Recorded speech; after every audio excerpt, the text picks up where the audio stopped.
Be ready, 10 seconds to go.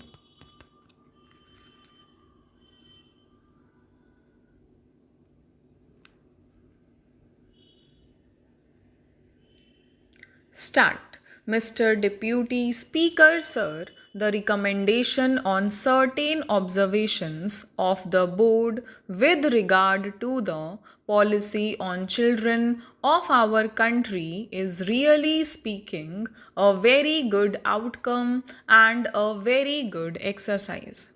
I have patiently heard the views on the policy as they were expressed by our Honorable Deputy Minister on the last day of the previous session. I also congratulated him for his attitude towards the children. But I would like to point out a few things on this national policy on children, which is followed in other countries as well as in India.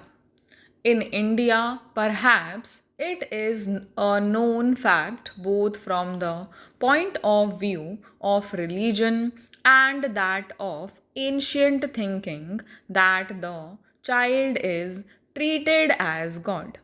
Usually, it is a common phenomenon both in the villages and the cities. This symbolizes our devotion to children. It also indicates our expectations and our dreams about children. I could really appreciate that when we were under the British rule, we could not evolve a suitable policy in relation to children with a view to improving their conditions. But we are now a free country. After taking oath as the Prime Minister of Free India, Jawaharlal Nehru never forgot to mention something about the children of India whenever he spoke, whether on the occasion of Republic Day, Independence Day, or anything else.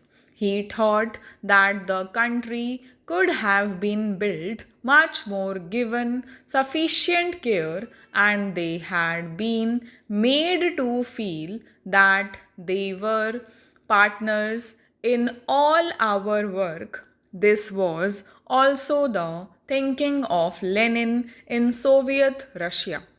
Immediately after the revolution, Lenin used to speak about children on all occasions and say that they should be given due care. This resulted in the formation of the Young Pioneers Group for children between the ages of 6 and 14 in Soviet Union and other socialist countries. In all the socialist countries, this group is recognized, engineered, financed, and administered by the governments and given highest priority in the matter of development. Similarly, measures have been undertaken recently in Iraq also. While I was there recently, I could see that they have adopted the same policy. The first priority is given to them by that country. In our country, many organizations do take care of the children. Voluntary organizations and the state governments do provide them with many facilities. The recommendations are very nice. If we read them, they appear to be much more constructive than even the young pioneer groups programs in the Soviet Union. But in actual practice, nothing has been done because of lack of funds. If everybody receiving a salary and paying income tax, wealth tax, gift tax, or vehicle tax is requested to participate in the endeavor to raise resources for children, nobody will object. If the general masses pay 5 paise per individual per year, we can have a very sizable budget and a very constructive and comprehensive policy both at the center and in the states. When a child grows into a young man, he talks of sports and games.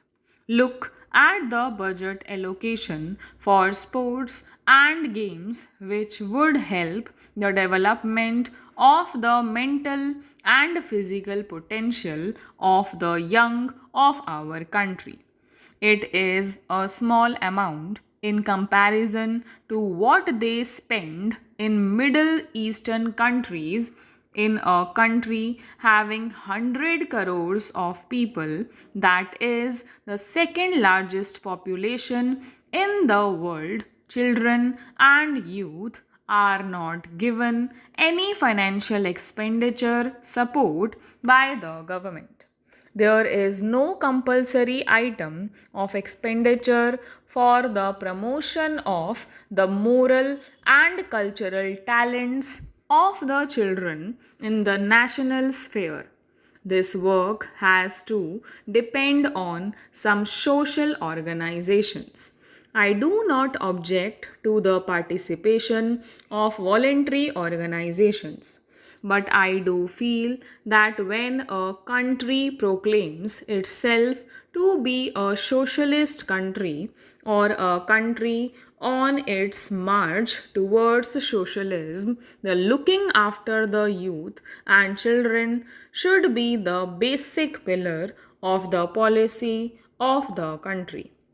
What is the position in our country? The children are badly neglected. They do not know even their own parents. In the words of Jawaharlal Nehru, when a child is born in this country, it should consider the country as its mother, and the country should consider the children as their own. Do our children think of our country in that way now? Today, the looking after of children is done by the father of a church because they feel that is the way to serve God. Sometimes we give them prizes or we recommend their names to the United Nations organization or other authorities for the award of Nobel or some other prize. But do you think that a country like ours should depend on a father of a church for the welfare of our children? The moment a child is born in our country, it should be the responsibility of the country under our constitution and the rule of law as it obtains today. Stop